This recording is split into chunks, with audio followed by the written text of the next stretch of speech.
Donald Trump has accused South Africa of seizing land and discriminating against certain groups, vowing to cut U.S. funding until an investigation is completed. Now, his remarks directly challenge South Africa's land expropriation policies, which seeks to address deep-rooted inequalities from the apartheid era. Now, but South African President Cyril Ramaphosa strongly refuted Trump's claims, emphasizing that the policies are constitutional and intended to create fairer land ownership. Now, land reform remains a highly divisive issue in South Africa, with supporters arguing that it is necessary for justice and critics warning of economic and political instability. The debate raises a broader question now. Can the land reform be implemented in a way that ensures economic stability while correcting historical injustices? Now we have two guests with us. Mpumelelo Zikalala, he's a legal expert in South Africa. And we also have Ntsikelelo Breakfast, he's a political analyst also in South Africa. Thank you so much for joining us, gentlemen. Thank you very much for having me. Now, to begin with, let me begin with, Zikalala, Mr. Zikalala. Now, millions of black South Africans were forcibly removed under laws like the 1913 Natives Land Act and also the 1950 Group Areas Act. How exactly does this particular policy aim to correct these historical injustices?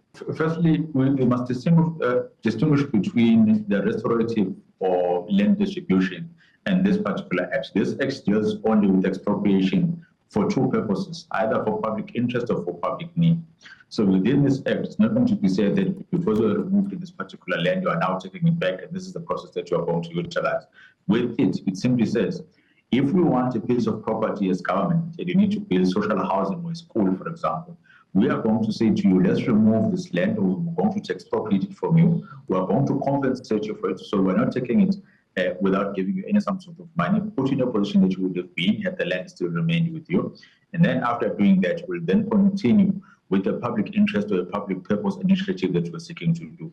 What is being distinguished, or the question that you've raised on, is the one of land redistribution. It says, in instances where you were forcibly removed from your land, how do we compensate you to cover the injustice of the past? And there's a completely separate process in which we do that in. Okay, now let's hear from Mr. Breakfast. Speak to us on this same question that I asked, and also, since 1994, that South Africa has actually redistributed only 7.8 million hectares, which, they say is actually far below its target. Does the issue lie in land ownership or government's capacity to implement the reform? So there have been initiatives in the past covering the period of 1994 until to date. I think a case in point was the rolling out of the land policy in 1997, which is willing buyer and willing seller. But that policy did not achieve its intended objectives, because most of the time people don't want to give away land to the state. So the ANC took a decision in, I think, 2017 to expropriate land without compensation. But then there was a balance that was struck, I think 2 years ago, when the ANC adopted the policy. So the policy has been in the pipeline even before the GNU to roll out land. Mr. Zikalala explained the specificities of the policy as it relates to Section 25 in terms of the steps that government needs to follow in order to give away land to the needy, or how government can expropriate land if needs be. Okay. Now, speaking of Section 25, Mr. Zikalala, that's of the South African Constitution, it allows for expropriation but also requires just and equitable compensation. How constitutional is nil compensation in this case? Well, it depends on the mechanism which is applied. So the basis in which it starts off with the compliance of the Constitution, because it says, we are going to take your land, but we are going to compensate you. That's mandatory, it's non-negotiable. However, in determining the amount in which is going to be paid to you, Then we go on an exercise of saying, how much does the land own? Are you the actual owner? What are the expenses that you are engaging on a daily basis in terms of this land? Let's compensate you based on that. Now, in instances where there is no expenses which are there, which to me is a fallacy. If you say there's no compensation at all, it's impossible. There's no way in which you can find land in South Africa where you don't have to pay a rent, where you don't have to pay levies or any municipal services which are there. So the no compensation part simply does not apply. It is simply a cosmetic legal term that's been inserted there to try and appease people that are gunning for the no compensation type of principle. But in the manner in which it would work on a daily basis, practically, no compensation would never apply. So it's not even a term that should be considered. Compensation will always be there on a fair and equitable basis. All right, Zikalala, let's also hear your thoughts on what President Donald Trump has actually said. You know, he referred to it as a massive human rights violation, at a minimum, happening for all to see, according to, you know, his statement on X. Now, does this law violate any human rights or property rights at all? Not at all. In fact, it's the ultimate protection of Section 25 in terms of the human rights that are there. And within our context, once you talk of Chapter 2 of our Constitution, those are the Bill of Rights, you don't touch them willy-nilly. And this law simply took a law that existed in line or side by side with Section 25 of our Constitution and still was able to be applied equitably.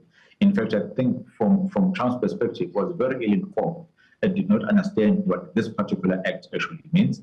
And maybe he should have started by reading the act first and then see what the implications are going to be. Even in his own country, the same thing applies. So no right can be ever absolute. But in this one, there's ultimate protection that says, we are not going to leave you high and dry. We are going to compensate you if there are two things that exist, public interest and public purpose. So if you are going to engage and think that the government is simply going to work up and say, we want this land owned by Mr. So and simply take it, then probably they're mistaken and ill-informed if they think that's how this particular act is going to work. Okay. Now, Mr. Breakfast, the Democratic Alliance and other critics have actually warned that this policy might scare off investors, you know, just as it did in Zimbabwe's land seizures and how it led to the economic collapse there. Now, what makes that of South Africa different, and what guarantees does the government offer to maintain investor confidence?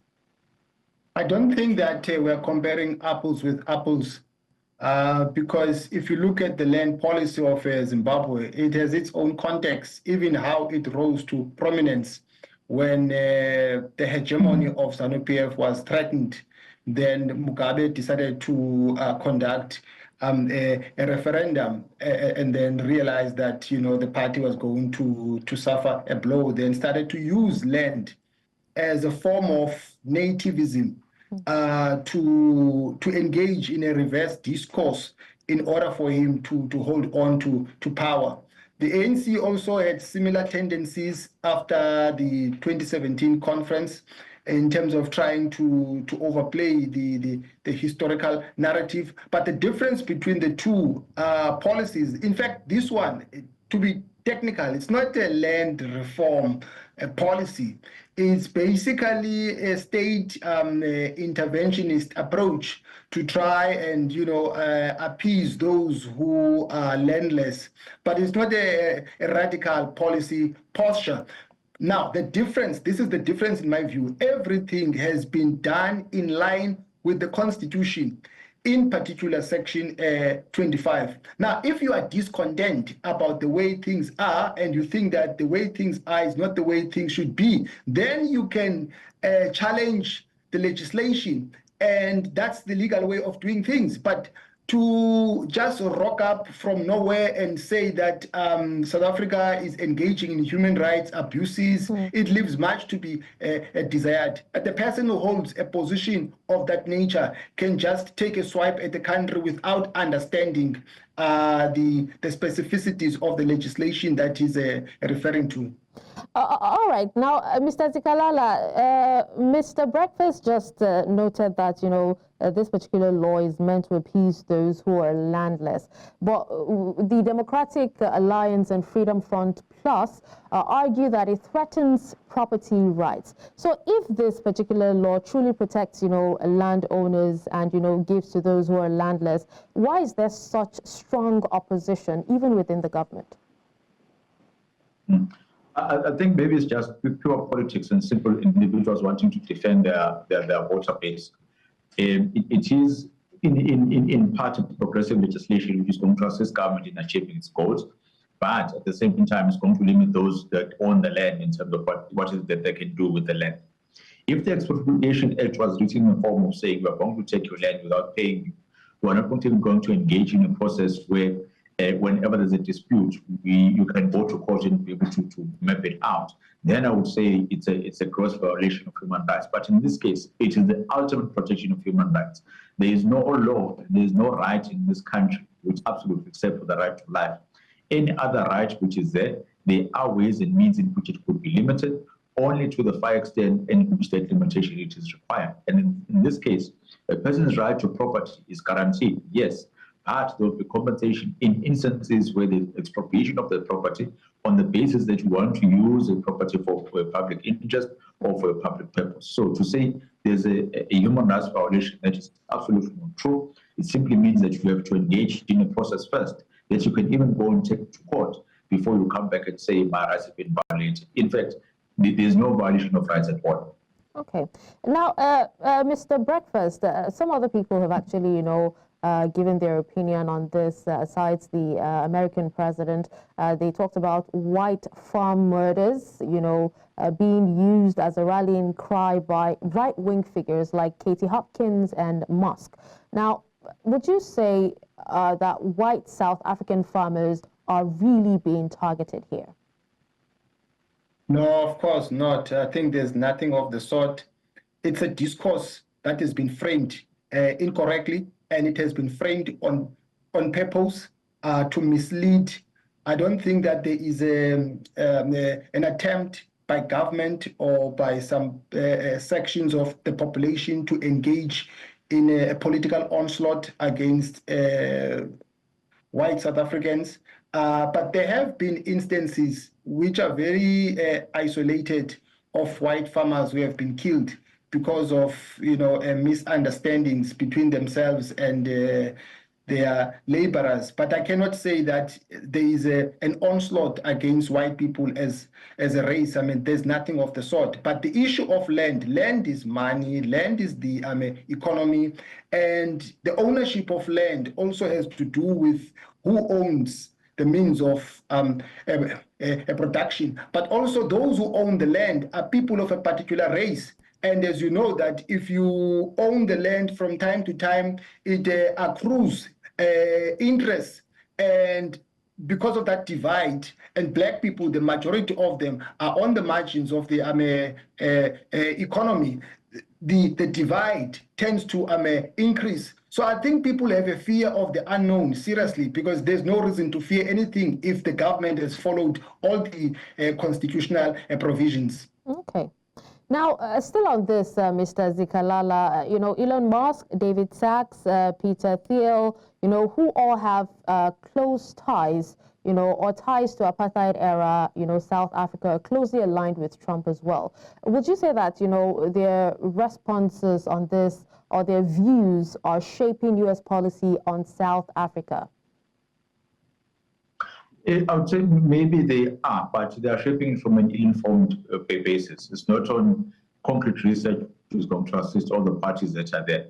Then one wonders why express this particular view when you're not going to get anything and there's no humanitarian aspect which is going to be assisted. If you want to talk on behalf of the people of South Africa, the least that you could do is to go to them first and say, I want to investigate these instruments in which you have. What is the dangers or the arbitrary activities or the privileges that you are going to suffer if we continue to use these tools? If there's none, then simply say so. But to simply say blatantly, without going into research or proper investigation as to how this expropriation is going to take place, simply is ill-informed, is not something that should be utilized. In fact, I would even go further than to say it's an abuse of a platform that has been given by a person. Just because they have a platform in which they can make noise in simply means that they can cast their views and their personal views, even if those views are wrong or ill-informed, which is something that we should not allow it to control the narrative in terms of what we're thinking. There are much more important things that we should be discussing, and not the views of someone who has not researched what the act is about and how the legislation is going to be implemented. All right. Now, Mr. Breakfast, talking about important things that should be discussed, President Ramaphosa stated that, only 17% of South Africa's HIV/AIDS program is funded by the U.S. And, with the exception of this PEPFAR aid, there's no other funding that is received, by South Africa from the United States. So can you tell us what consequences, will cutting this aid have on South Africa? First of all, to understand the psychology of the administration of the US, you need to understand how hegemony operates. Hegemony is twofold. It happens by soft power and by hard power. It happens by trying to coerce people, by making sure that they give in to your demands. Now, the US has tried its level best using different policy instruments to twist South Africa to use a soft approach. But South Africa has been seen to be gravitating to Russia, to China, and I think the approach of South Africa towards Israel is the one that has made the US to be angry, in particular Trump, given the fact that he's got a constituency that supports Israel. But I don't think that it's something that will lead to a conflict whereby the country will be sanctioned and so on. Because you must also remember that Americans, Anglo-American is a company that is owned by the Americans, which is benefiting from the mines of South Africa. The same goes to the other company, I think it's a DPS, which has been using the minerals as the center of accumulation to amass wealth.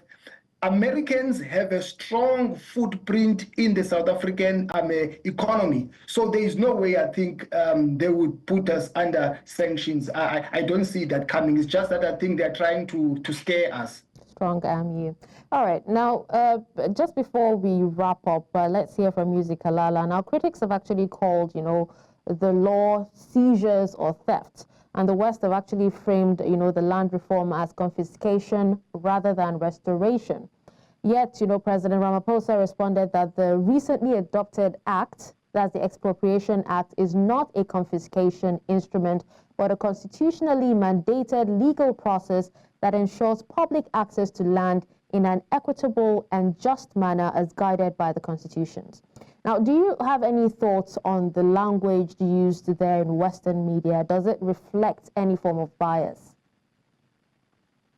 It definitely does. And it simply says we are going to try and expose or paint this particular legislative tool which was done in a corrective manner as if it's something which is bad. And the repercussions of which in which we're going to wake up one day and be told that your property is no longer there.